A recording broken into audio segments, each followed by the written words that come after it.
Hello everyone. कैसे हैं आप सभी लोग? होप सारे लोग बढ़िया और शानदार होंगे। तो चलिए बच्चे, हम लोग बात कर रहे थे about the strategy for getting 90 plus marks in the accountancy. ठीक है, जिसमें हमने सारे इंपॉर्टेंट क्वेश्चन देख लिए regarding the fundamental of partnership. ठीक है, तो इन टोटल मैंने आपको 10 क्वेश्चन करवाए और 10 क्वेश्चन बहुत इंपॉर्टेंट है बच्चे।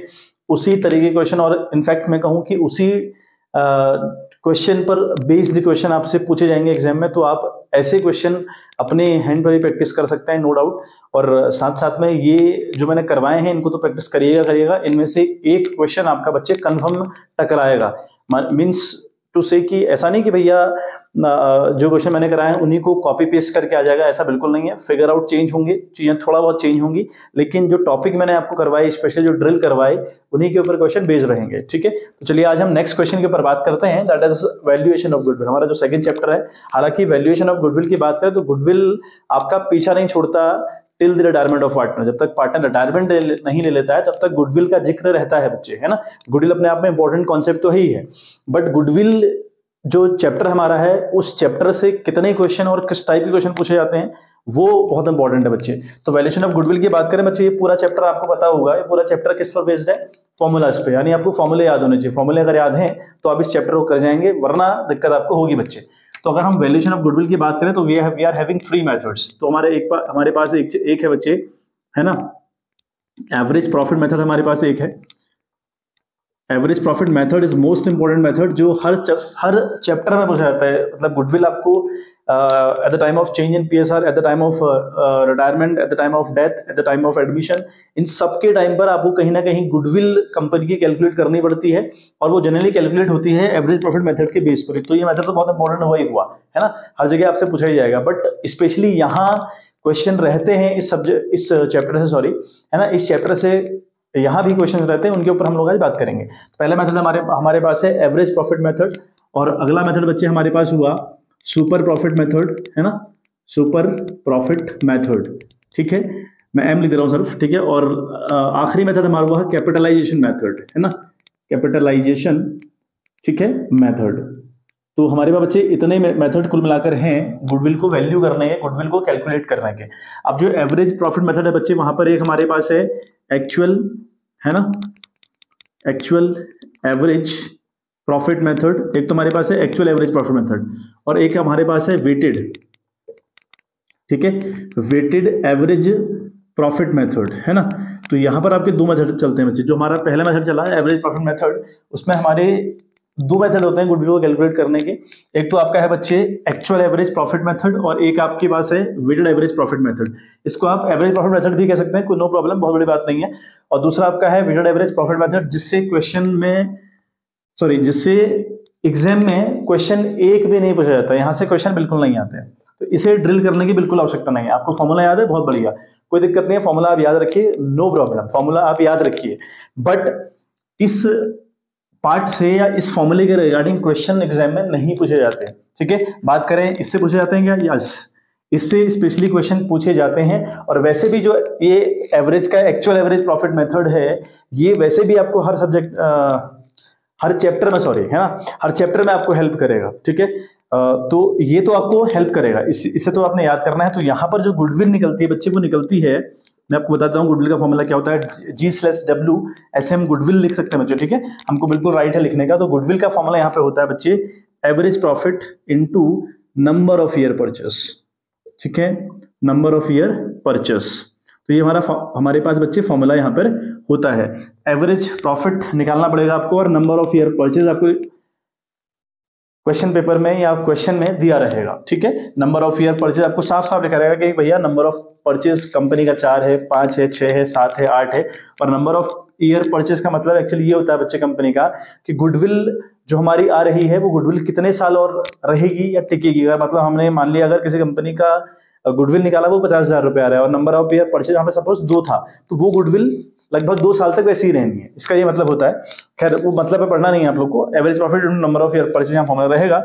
और एवरेज प्रॉफिट निकालने का बड़ा आसान तरीका है बच्चे। एवरेज प्रॉफिट निकालने के लिए आपको क्वेश्चन में आप देखिएगा, आपको अलग अलग साल का प्रॉफिट दिया होगा या लॉस दी होगी। सपोज आपको 17, 18, 19, 20, है ना, और 21, ये 5 साल दिए हुए हैं, 17, 18, 19, 20, 21, ये आपको 5 साल का प्रॉफिट दिया हुआ है। 5 साल की प्रॉफिट को आप ऐड करेंगे, एवरेज प्रॉफिट निकालने के लिए आपको जो 5 साल के प्रॉफिट दिया है ना, 17, 18, 19, 20 और 21, इस प्रॉफिट को आप ऐड करेंगे तो इसलिए फॉर्मूला इसका बनता है टोटल ऑफ प्रॉफिट। ठीक है, टोटल्स ऑफ प्रॉफिट और अपॉन जो 5 साल का प्रॉफिट जोड़ रहे हो उन्हें हम बोलेंगे नंबर ऑफ ईयर्स, है ना, नंबर ऑफ ईयर, है ना। नंबर ऑफ ईयर मतलब यहाँ पर टोटल ऑफ प्रॉफिट 17, 18, 19, 20, 21 जो प्रॉफिट होंगे 5 साल की, इस प्रॉफिट को ऐड करके यहाँ पे लिखोगे और आप 5 साल के प्रॉफिट को जोड़ के एवरेज निकाल रहे हो तो यहाँ पर नीचे अपॉन में 5 आ जाएगा, है ना। तो टोटल ऑफ प्रॉफिट यानी उन सबको ऐड किया, अगर कोई लॉस है उसको लेस किया और डिवाइड बाय 5 किया तो आपका एवरेज आ जाएगा। तो एवरेज जैसे आया average profit into number of year purchase रखा फॉर्मूला, और नंबर ऑफ ईयर परचेज आपको एग्जाम में या फिर क्वेश्चन में दिया रहेगा बच्चे, उसे मल्टीप्लाई करिए आप, you will get the answer. ठीक है, आगे बात समझ में। अब बात करते हैं सुपर प्रॉफिट मेथड की। तो यहाँ फॉर्मूला बच्चे, यहाँ पे फॉर्मूला क्या होता है भाई, यहाँ फॉर्मूला और ये जो सुपर प्रॉफिट मेथड है ना बच्चे, इससे क्वेश्चन में 90% पूछे जाते हैं। इससे जो क्वेश्चन पूछे जाते हैं वो 90% पूछे जाते हैं बच्चे, 90%, यानी आपके एग्जाम में 90% ये चांसेस हैं कि अगर इस चैप्टर से या गुडविल से क्वेश्चन आता है तो 90% चांस है कि सुपर प्रॉफिट मेथड से ही आएगा। ठीक है, क्योंकि ये जो मेथड है ना, ये मेथड तो हर चैप्टर में यूज होता है कहीं ना कहीं। ये जो चीजें हैं, actual profit, number of year purchase, आप हर चैप्टर में देखिएगा, एडमिशन, रिटायरमेंट, डेथ और चेंज इन पीएसआर, सब में कहीं ना कहीं आपका लग रहा होगा। लेकिन सुपर प्रॉफिट मेथड इकलौता ऐसा मेथड होगा जहां से क्वेश्चन स्पेशली पूछे जाते हैं। ठीक है, तो सुपर प्रॉफिट के अंदर बच्चे गुडविल किस तरीके से निकलती है वो देख लें एक बार। तो यहाँ पे बच्चे गुडविल का जो फॉर्मूला होता है दैट विल बी, है ना, that will be super profit into number of year purchase, into number of year purchase, ये बच्चे आपका फॉर्मूला रहेगा। अब नंबर ऑफ ईयर परचेज आपको क्वेश्चन में दिया रहता है, don't worry about it. Super profit आपको निकालना पड़ेगा बच्चे, है ना। अब सुपर प्रॉफिट कैसे निकलता है वो देख लें। वो ये निकलता है बच्चे एक्चुअल एवरेज प्रॉफिट, मतलब कि ये एक्चुअल एवरेज प्रॉफिट निकालने की टेक्निक आपको पता है, ये होगा और माइनस होगा एनपी यानी normal profit, minus normal profit. अब नॉर्मल प्रॉफिट किस तरीके से निकलता है भाई, एक्चुअल एवरेज कैसे निकलता है वो तो मुझे पता है कि ऐसे निकलता है भाई, ठीक है। लेकिन एनपी कैसे निकलता है यानी नॉर्मल प्रॉफिट किस तरीके से निकलता है, तो वो निकलता है बच्चे कैपिटल एम्प्लॉयड। उसके लिए चाहिए कैपिटल एम्प्लॉयड चाहिए आपको, ठीक है। उसके लिए आपको चाहिए capital employed into normal rate of return यानी एनआरआर, ठीक है, और अपॉन 100 आप लोग करेंगे। अभी जो कैपिटल एम्प्लॉयड है ये कैसे निकलता है, अगर हम बात करें इसकी भी, है ना, ये किस तरीके से निकलता है। तो कैपिटल एम्प्लॉयड को निकालने का तरीका है बच्चे, आपकी नेट एसेट्स को लीजिए, आप आपकी जितनी भी नेट एसेट्स हैं वो ले लो, और आपकी जो आउटसाइड लाइबिलिटीज हैं, आउटसाइड मतलब कि जो बाहर वाले लोगों की लाइबिलिटीज हैं, एक्सेप्ट जो कैपिटल है, मतलब आउटसाइड लाइबिलिटीज, ठीक है, आउटसाइड लाइबिलिटीज। तो नेट एसेट्स जितने भी आपके होंगे, आपके पास जितने भी एसेट्स हैं उसमें से आप आउटसाइड लाइबिलिटीज को लेस करिए, आपकी कैपिटल एम्प्लॉय निकल आती है। और कैपिटल एम्प्लॉयड अगर निकल आई तो नॉर्मल प्रॉफिट निकालना आसान हुआ, क्योंकि यहाँ पे कैपिटल एम्प्लॉय रखी into normal rate of return. आपको क्वेश्चन में दिया रहेगा कि 10% है, 5% है, 50% है, तो इससे इसके आपकी नॉर्मल प्रॉफिट निकलेगी। और सुपर निकालने के लिए एक्चुअल एवरेज चाहिए, वो आपको जनरली क्वेश्चन में दिया रहता है हालांकि, बट ये इस तरीके से निकलता है। और एनपी आपने यहाँ निकाल ली, जैसे आपकी एसपी निकली, एसपी की हेल्प से गुडविल निकालने के लिए SP into number of year purchase, ठीक है। और ये बच्चे बहुत अच्छे से ड्रिल करिएगा, क्योंकि ये मेथड और इस मेथड से जो क्वेश्चन है वो लगभग 90% एग्जाम में पूछे जाते हैं। आप देखिएगा जब मैं आपको क्वेश्चन करवाऊंगा, हम करेंगे 7-8 क्वेश्चन या 6 क्वेश्चन, है ना। हम देखेंगे सीरीज में कितने क्वेश्चन रखने चाहिए, या जो इंपॉर्टेंट मुझे लगेंगे उन्हीं के ऊपर हम बात करें। तो मैक्स यहाँ पे 6 और 7 क्वेश्चन मैक्स होंगे इसमें, क्योंकि इस चैप्टर से बहुत ज्यादा नहीं आता, बहुत रेयरेस्ट क्वेश्चन पूछे जाते हैं, बट ठीक है पूछे जाते हैं ना, तो हम करेंगे जितने क्वेश्चन और जिस टाइप के क्वेश्चन पूछे जाते हैं उन्हीं को हम ड्रिल करेंगे। हम सारे क्वेश्चन तो करेंगे नहीं, तो स्पेशली इस मेथड पर हम फोकस करेंगे अपना। तो ये एक बार अगर स्क्रीनशॉट आप लेना चाहें तो ले लीजिए, मुझे फिर अगले मेथड के लिए ये बच्चे कहीं ना कहीं रफ करना पड़ेगा। चलिए बच्चे, अब आते हैं बच्चे हम कैपिटलाइजेशन मेथड में। तो कैपिटलाइजेशन मेथड अपने आप में 2 तरीके के मेथड इसके अंदर भी होते हैं। जो कैपिटलाइजेशन मेथड है अपने आप में, उसके अंदर बच्चे 2 मेथड है। तो है capitalisation of average profit method, ठीक है। Capitalisation of average profit method है जिससे क्वेश्चन नहीं पूछे जाते। ये भी आपको ड्रिल करने की आवश्यकता नहीं है, आप फॉर्मूला याद रखिएगा। फॉर्मूला याद रखने में कोई परेशानी और कोई दिक्कत बच्चे नहीं है। कई बार एग्जाम में 1-1 मार्क्स में क्वेश्चन स्टेप वाइज पूछे जाते हैं कि इस मेथड के अंदर हम गुडविल कैसे कैलकुलेट करते हैं, तो आपको पता होना चाहिए। मैं ये नहीं कह रहा कि आपको फॉर्मूले याद नहीं करने हैं, मैं ये बिल्कुल नहीं बोल रहा कि आपको इसके फॉर्मूले याद नहीं है। आपको फॉर्मूले हर एक बात के, हर एक मेथड के याद होने चाहिए, ठीक है। मैं तो आपको सिर्फ ये दिखा रहा हूँ या ये बता रहा हूँ कि भाई यहाँ से जो क्वेश्चन पूछे जाते हैं वो कहाँ से पूछे जाते हैं, बस इतना सा मेरा मकसद है। मेरा मकसद है बिल्कुल नहीं है कि आप यहाँ से फॉर्मूले याद मत करिए, आप फॉर्मूले याद रखिएगा। बहुत हाई कमांड फॉर्मूले नहीं है, इसके खतरनाक फॉर्मूले नहीं है कि जो आपको याद नहीं होंगे, बहुत आसान से फॉर्मूले याद रखिएगा। और मैंने इवन पीडीएफ के फॉर्म में टेलीग्राम के चैनल पर इनके फॉर्मूले लिख के आपको टाइप करके भेजे हुए हैं, तो बहुत ज्यादा परेशानी नहीं है, उसमें याद कर लीजिएगा। क्योंकि मैं आपसे फिर बोल रहा हूँ कि कई बार 1 मार्क्स का क्वेश्चन है ना, पिछली बार 1 मार्क्स का क्वेश्चन बोर्ड में आया हुआ था, 1 मार्क्स का क्वेश्चन था, और capitalisation of average profit method में हम गुडविल किस तरीके से निकालते हैं उसके स्टेप आपको बताने थे कि पहले हम कौन सा मेथड फॉलो कर, मतलब हम पहला स्टेप क्या करते हैं, सेकंड स्टेप क्या करते हैं, थर्ड क्या करते हैं, फोर्थ क्या करते हैं, इस तरीके से पूछे जाते हैं। लेकिन मैं आपको सिर्फ इतना बताना चाह रहा हूं कि वैल्यूएशन ऑफ गुडविल से एग्जाम में जो डायरेक्ट क्वेश्चन आते हैं वो कहां से आते हैं, ठीक है, तो यहां से नहीं आते। बात करें सेकंड मेथड, तो यहां पर है कैपिटलाइजेशन ऑफ, है ना, capitalisation of super profit method, ठीक है बच्चे।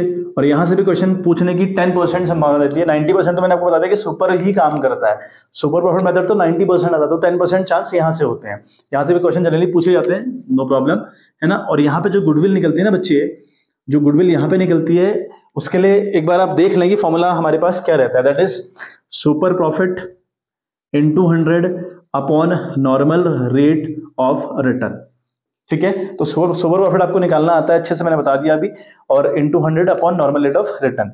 अच्छा बच्चे, तो ये जो क्वेश्चन हमने करे ना अभी तक, मैंने बताया ना आपको जहां जहां से क्वेश्चन आते हैं, मैं आपको सिर्फ इतना बता रहा हूं कि वैल्यूएशन ऑफ गुडविल की मैं अगर बात करूं, यहां से अगर क्वेश्चन पूछा जाएगा तो इन बातों से पूछा जाएगा। और ऐसा बिल्कुल मकसद मेरा नहीं है कि आप फॉर्मूले याद नहीं करिए, आप फॉर्मूले बच्चे याद करिए, वो बेनिफिशियल है आपके लिए, है ना। कई बार 1 मार्क्स में हो सकता है कहीं वो फॉर्मूला लिखने के बजाय या कोई बात गुडविल के रिगार्डिंग पूछ दे, तो आपको आने चाहिए फॉर्मूले, आपको आने चाहिए, लेकिन जो क्वेश्चन आपने प्रैक्टिस करना है उसकी सिर्फ बात हो रही है कि यहां से आप करिएगा, ठीक है। चलिए, और दूसरा बच्चे हम क्वेश्चन की अगर बात करें तो वो बेस्ड होंगे एडजस्टमेंट के ऊपर, है ना। अब एडजस्टमेंट मतलब क्या, वो चाहे फिर एवरेज प्रॉफिट मेथड से पूछे जाए, मतलब जो एक्चुअल एवरेज प्रॉफिट मेथड है अगर उससे पूछे जाए चाहे क्वेश्चन, चाहे सुपर प्रॉफिट मेथड से पूछे जाए या फिर पूछे जाए capitalisation of super profit method.